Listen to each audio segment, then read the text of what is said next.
ខ្ញុំបាទឈ្មោះនឿនផលិតមកពីខាងគុំពួនប្រមាត់គុំតពាំងព្រះស្រុកព្រៃឈរខេត្តកំពង់ចាមសប្តាហ៍ថ្ងៃខ្ញុំប្រកបមុខរបរជាកសិករនៅក្នុងភូមិខ្ញុំមកចូលរួមនៅក្នុងកម្មវិធីនេះចង់បានប្រាក់រង្វាន់ដើម្បីទៅទ្រទ្រង់ជីវភាពគ្រួសារបន្តទៀតគ្រួសារខ្ញុំអត់សូវទូធាប្រហែលទេដោយសារតែខ្ញុំមានការពិបាកតាំងពីទូចមកខ្ញុំនៅវត្តតាំងពីអាយុ7ឆ្នាំរហូតដល់អាយុ20ជាងបានខ្ញុំចេញពីវត្ត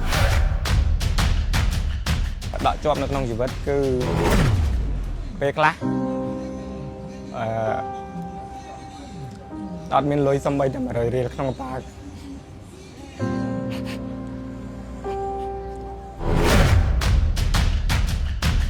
ខ្ញុំនឹងអាចធ្វើបានទោះបីវិញ្ញាសាខ្លាំងយ៉ាងណាក៏ដោយពីព្រោះជីវិតខ្ញុំបានឆ្លងកាត់រឿងពិបាកជាងនេះច្រើនណាស់អើអ្នកណាលើខ្លាចជាម្ចាស់ជើងឯកកម្លាំងគោជុល Red Bull Power ជាមួយនឹងទឹកប្រាក់100លានរៀល